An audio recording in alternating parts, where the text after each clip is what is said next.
My mom got me a subscription to Prevention magazine, and just a little sidelight again.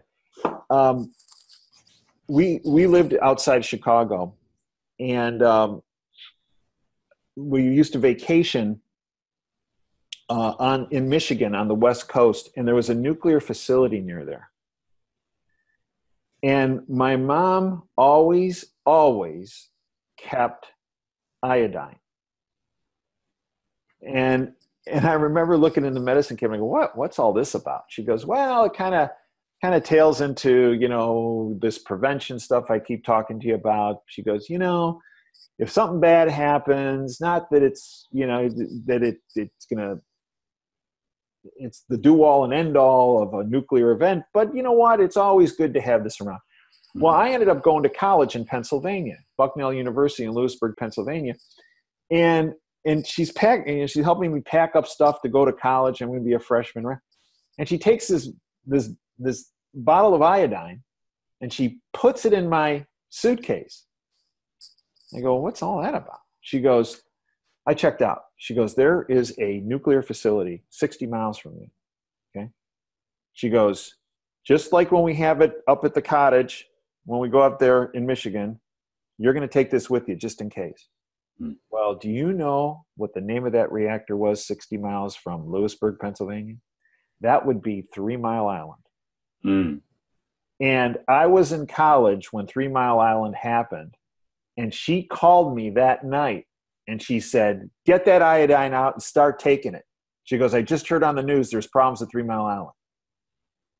So, yeah, I agree with you. I think every family, we do in our house, and my kids, when they both went to Bucknell, they both went with a bottle of iodine. And they were like, what's this? I go, your grandma, talk to your grandma about this. She was still alive. I go, talk to grandma about this. They did. And not that they brought it because dad told them, but because grandma told them. And the same thing. So wherever they live, they have a bottle of iodine. Wherever we are, like when we go on a vacation, I take a bottle of iodine with me. Yeah, I use it as part of my daily routine because around 90% of people are deficient. Every mammal needs it. I give it to my dogs, my cats, my rabbits. It's important for a myriad of health functions, but particularly interesting is the effect on radiation and the protective effect. And I started really taking it and having my wife take it when she was pregnant. It helps with the development of children's brains. Yeah, you're good now. What happened? I don't know. This happened last time, remember? Yeah. I guess they don't like us talking about iodine. Maybe not. It's a powerful thing out there. People need, and to give that disclaimer, it's not the kind you go buy in the store usually. That stuff is poisonous. Right. I use Lugel's iodine, which is a great recipe. Anyone can DIY themselves. It's very simple. And there are some other forms like Nason iodine and stuff, but I like Lugel's. It's well recommended by a lot of experts in the field. Yeah, and I don't look the downside of if I lived in this area that we were just speaking about, I would be taking iodine. I mean, you take it on a daily basis. I don't, but that I think I better start. But the bottom line is that from a prevention standpoint, based on the potential aerosolization, having a hard time saying it. The word, yeah. Right. I think that it's the prudent thing for folks to do, based on what the reports we're seeing. Turn this phone off. I keep getting messages and stuff. Yeah, it's one of those two really big ones that I take, magnesium and iodine, because everyone is about 90%, like I said. So basically everyone is deficient, and it's really impossible to get in the food. You're not going to get enough in your diet. You'd have to juice sea vegetables all the time, and no one's doing that. So, it's such a cheap solution. People just, if they knew about it, we could eliminate, as I understand it, about 40% of the deficiency disease in the world from these two supplements. And that's what I actually recently, I got a book deal, surprisingly. I was approached about a recipe book kind of for all of these different DIY supplements that I tend to put all this stuff together, and then someone wants me to turn it into a book. So that's kind of neat. That is great. Yeah. And you know what? It's a book that is long since overdue. Yeah. Yeah. And again, that type of book is the book that big pharma does not want out. Yeah. Big medicine does not want out.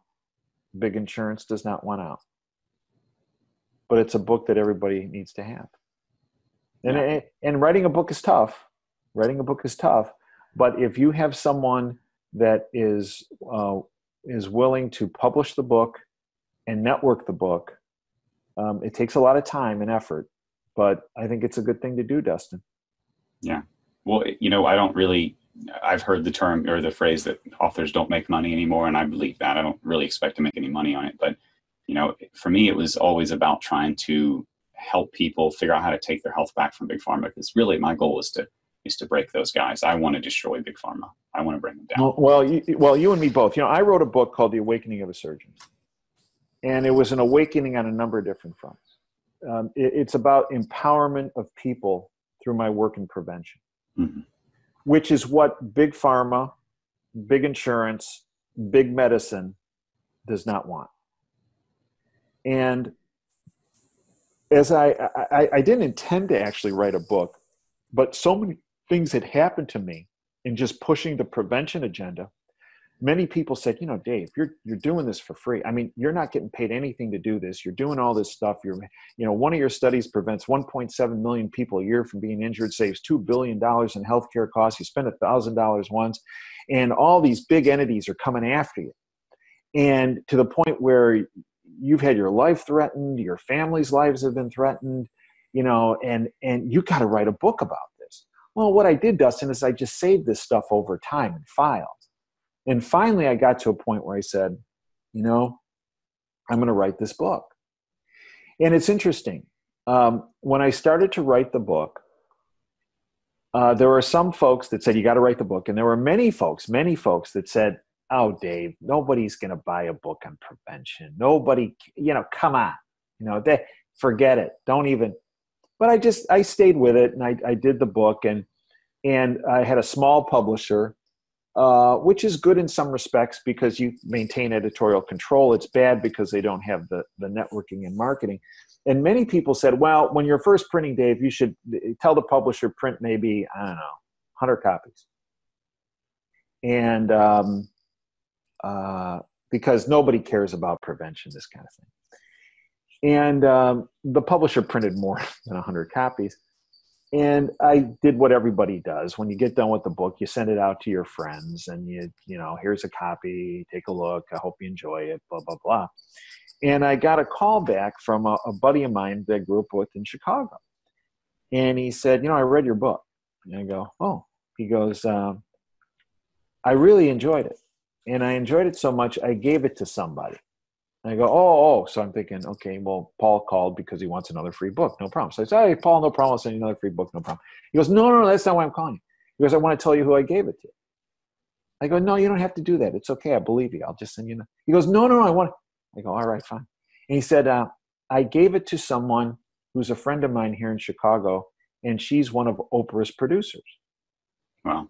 Oh, I go, well, that's nice. He goes, I made her promise she would read the introduction, the first chapter. It's a total of 11 pages. She goes, and I know when she reads that, she'll read the whole book.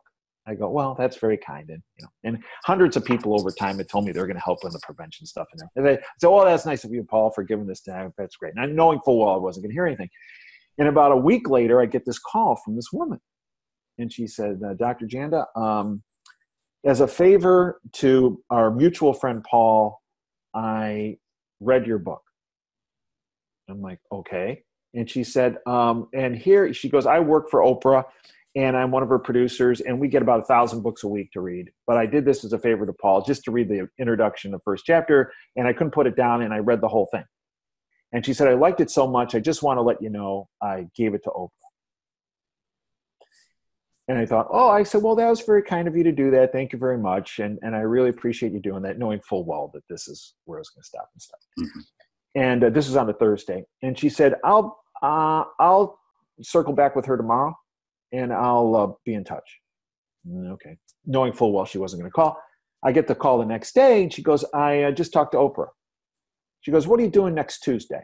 I go, what? She goes, what are you doing next Tuesday? I go, I'm in clinic seeing patients. She goes, well, Oprah liked the book so much, she wants to do a live show on it. She only does 2 live shows a year.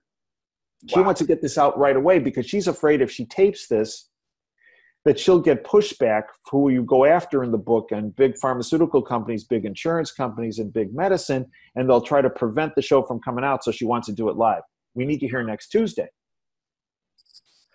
Okay, so over the weekend, I'm talking to this producer about how the show's going to go, and I'm going to be in the audience, and Oprah's going to present some stuff, and then she's going to ask me some questions, and okay. So we drive to Chicago, my wife and 2 daughters and myself, we drive, and we get to Oprah's studio. And we get there, and the producer comes up to me, and she goes, so here's the deal. She goes, you're going to co-host the show with Oprah. I go, what?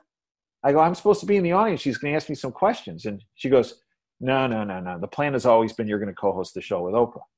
I go, well, we've been talking all weekend. And she goes, I go, when did you decide to change it? She goes, that was always been the plan. She goes, but wouldn't you rather be nervous for an hour rather than like 5 days? Okay. So she goes, Oprah wants to talk to you before we go out there. Okay.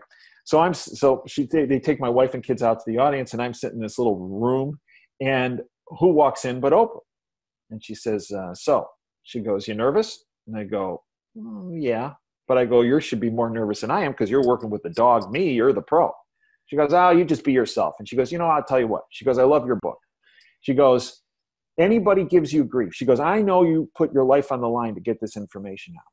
And she goes, you know why you're here? You care about people, and you don't give a damn about money. And she goes, that's very rare. And she goes, the bottom line is, you're here, you get the information out. If I say something that's wrong, you correct me.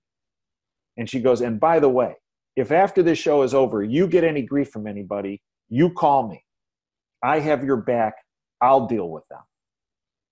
Okay. So we go out there, and we had this great conversation where she had me right up there with her. We're co-host this show on the huge problem of injury in our country and the devastating toll it's taking. And let me tell you the best part. Everybody said, what's the best part about doing Oprah? Well, you meet her, and she actually, I might disagree with her politically, but she is, because I'm more of a libertarian and she's obviously not. But she was really straight, and she really got the information out. And it was a pleasure to meet her because she was very kind and very nice, and her staff is the best staff I've ever dealt with in a media facility. But in the show, we talked about the number one reason for kids dying in sport, and that's kids getting hit in the chest with a baseball, softball, lacrosse ball, hockey puck. It makes their heart jump into a arrhythmia, and kids can't pump blood effectively to their vital organs, and they die. And we figured out how this was occurring. No one had figured this out. We figured it out, and then we found out that certain products that were being touted as preventing the product, in fact, didn't. They were just a marketing scam. And in fact, we showed that the single most effective way of dealing with this problem, if it occurs, either thump the chest or better yet, get one of those little portable defibrillators and shock the chest. And if you do that within 10 minutes, you'll save the kid's life. So here's the best part about doing Oprah. We talked about this, about all our prevention stuff. And in particular, we focused on the chest impact problem, what to do.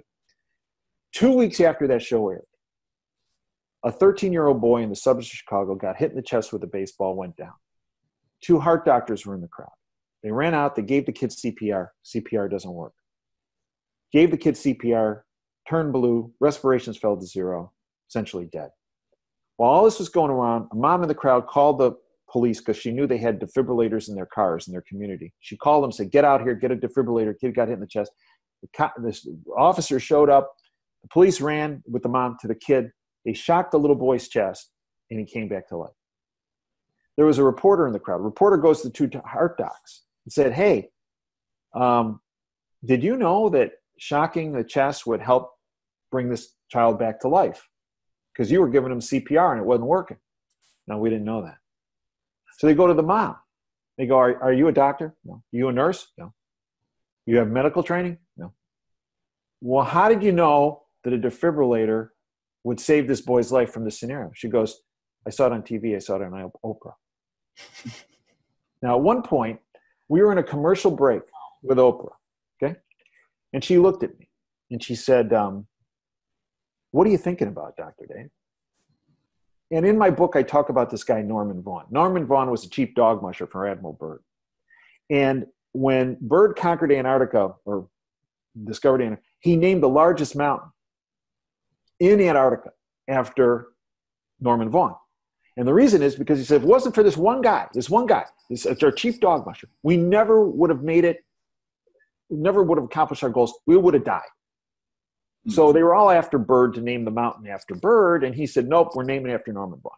At 89 years of age, Norman Vaughn decided he was going to go climb that mountain. Problem is he had bad heart disease and lung disease, and he was 89. And his family said, you're going to die. You're not going to make it to the base. He goes, I don't care, I'm doing it. So they sent him with a bunch of this group to do this, to carry his dead body home. Made it to the base of the mountain. Made it to the top. He gets up to the top. 2 guides with him in their 30s look at him and go, hey, how did you do this? You got bad heart disease, lung disease. We're supposed to carry you home dead. And you did it. How did you do this? And he goes, it's all about your philosophy in life. If you dream big and you dare to fail, you can accomplish anything and everything in life. That's why, that was my dad's favorite saying, that's why I close every segment with dream big and dare to fail. Now, I'm there with Oprah. She looks at me. She goes, what are you thinking about right now, Dr. Dave? I go, I'm thinking about Norman Vaughn. And she goes, I love that part of your book. Dream big and dare to fail. Antarctica. I go, right.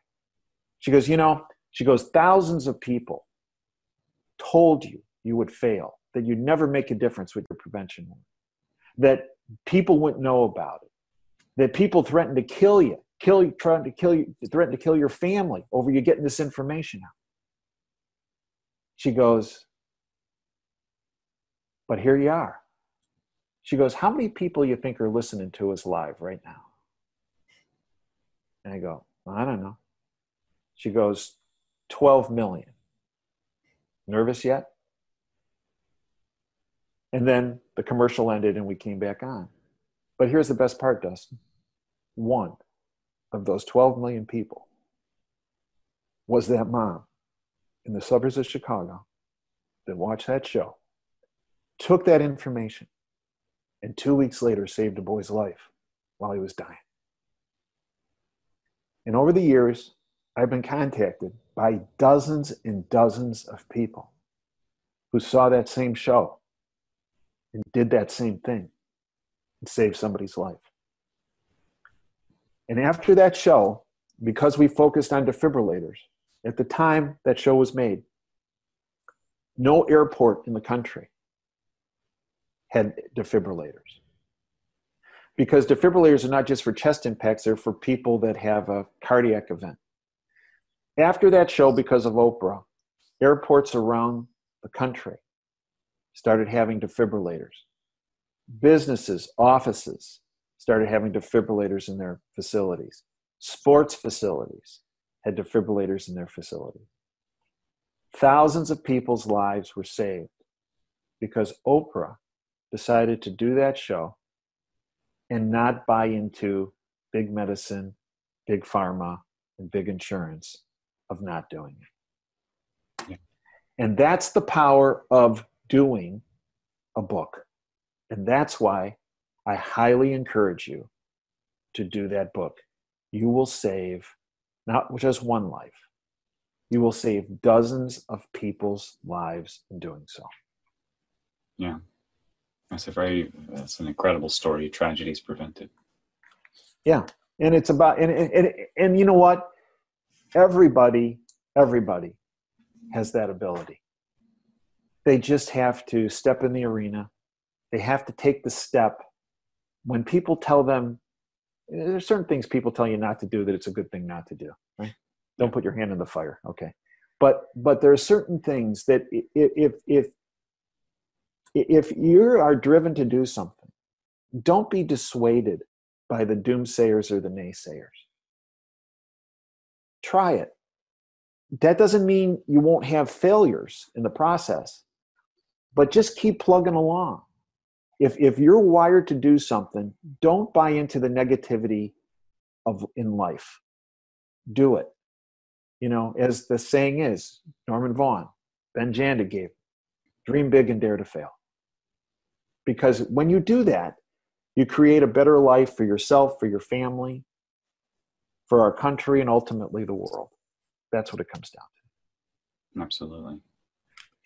Well, Dave, I appreciate your time today. As always, thank you.